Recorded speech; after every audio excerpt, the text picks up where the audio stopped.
wabarakatuh.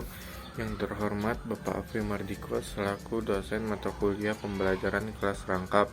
Di sini saya Ara Junanda selaku moderator dan 7 rekan teman saya bernama Ruli Nurlita, Mela Anggriani, Inesiana Hatalia, Mislina Miarti, Maya Sofiana, Nurul Alfiah, dan Ajeng Anissa. Langsung saja ke materi yang pertama. Latar belakang. Model pembelajaran kelas rangkap merupakan model pembelajaran yang ideal bagi guru yang telah menerapkan sistem pembelajaran kelas rangkap, yaitu menggabungkan dua kelas menjadi satu pembelajaran, karena dapat menggambarkan sistem pembelajaran yang efektif, yaitu pengalaman belajar di mana siswa berperan langsung dan aktif. Lingkungan belajar dan hubungan antara guru dan siswa tercipta secara langsung. Alasan lain mengapa guru menerapkan pembelajaran kelas rangkap adalah untuk mempersingkat waktu, yaitu dengan menggabungkan dua kelas yang berbeda jenjang dalam waktu yang bersamaan.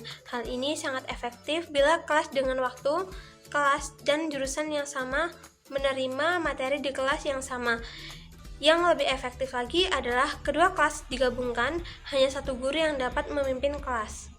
3 model PKR. Model PKR merupakan model pembelajaran yang ideal bagi guru yang telah menerapkan sistem PKR, yaitu menggabungkan dua kelas menjadi satu pembelajaran karena dapat menggambarkan sistem pembelajaran yang efektif, yaitu pengalaman belajar di mana siswa berperan langsung dan aktif. Kemudian pengertian model interaksi. Model interaksi adalah adanya hubungan antara pendidik dengan siswanya, dan antara siswa dengan siswa, jadi selalu dalam satu kesatuan dalam tujuan yang sama. Dengan demikian, proses pembelajaran akan berjalan dengan baik dan pesan yang disampaikan oleh guru dapat diterima oleh siswa secara utuh, dan tentunya tujuan pembelajaran akan mudah tercapai. Baiklah, selanjutnya macam-macam model interaksi. Beberapa model interaksi yang ideal untuk pembelajaran bertingkat. Yang pertama, model rotasi. Dalam model ini, guru merotasi kelas menjadi beberapa kelompok berdasarkan tingkat atau mata pelajaran tertentu. Yang kedua, model tugas yang berbeda.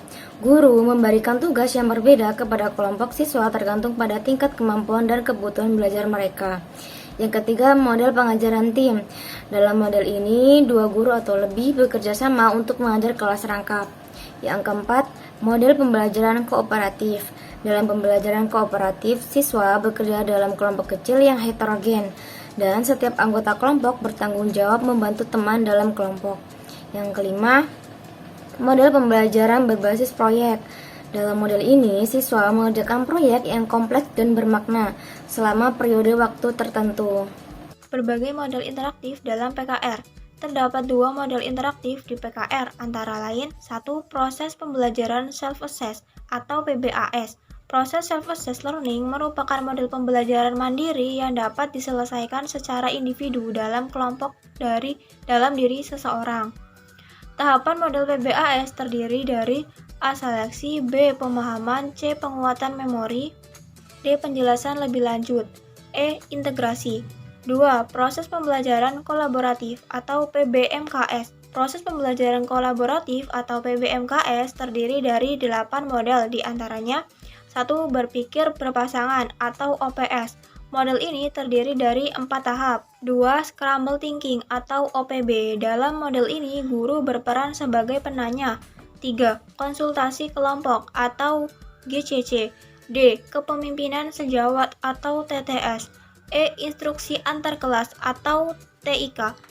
F. Diskusi meja bundar atau DMB. G. Tugas diskusi dan presentasi atau TDR. H. Tugas tertutup atau ATTU dan tugas terbuka atau ATTA. Baik, di sini saya akan menjelaskan materi tentang fenomena pengelolaan kelas pada pembelajaran. A. Keterampilan pengelolaan kelas yang bersifat preventif.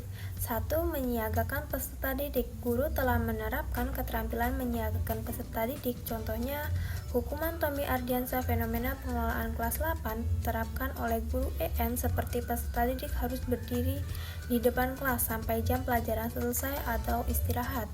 Yang kedua, mengatasi tingkah laku peserta didik yang menimbulkan masalah.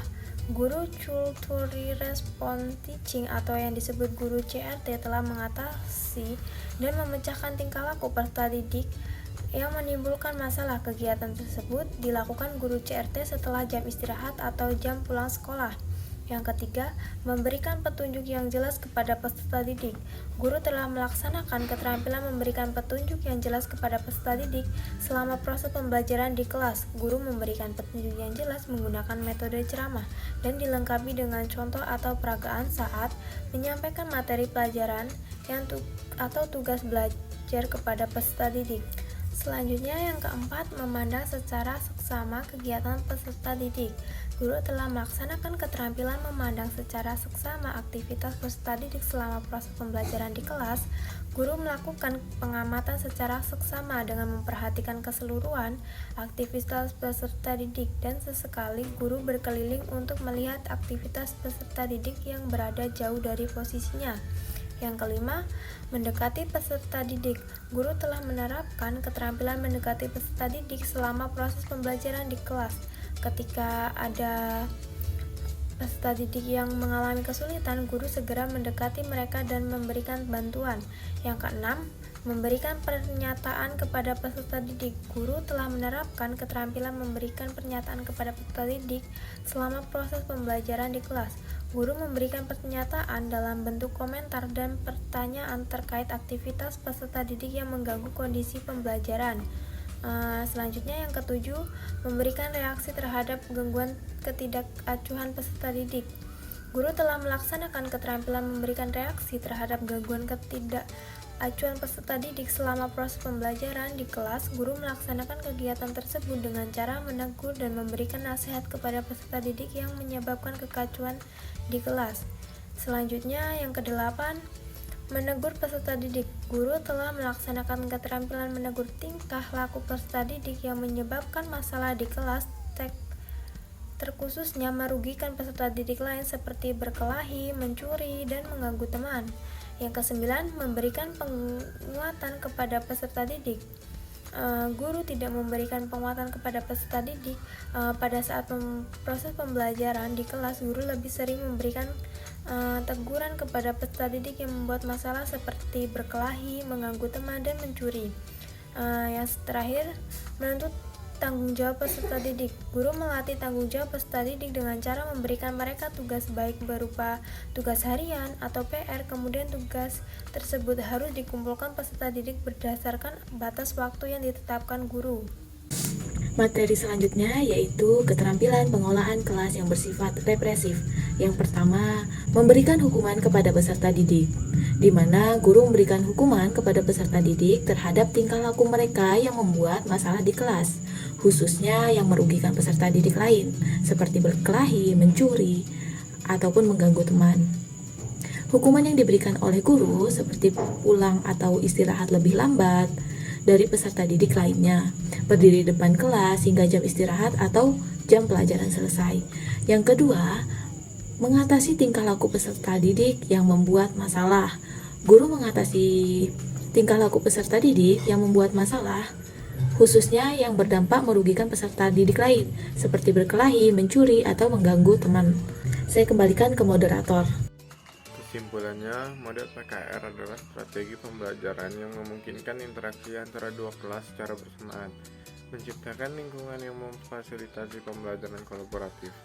Model ini mendorong interaksi antara siswa yang kelas yang berbeda, mempromosikan pembelajaran sosial dan saling bantu. Interaksi ini adalah inti dari model pembelajaran, yang fokus pada cara siswa berinteraksi satu sama lain atau dengan guru dalam konteks pembelajaran. Mungkin itu saja yang kelompok kami sampaikan. Kurang lebihnya kami minta maaf. Assalamualaikum warahmatullahi wabarakatuh.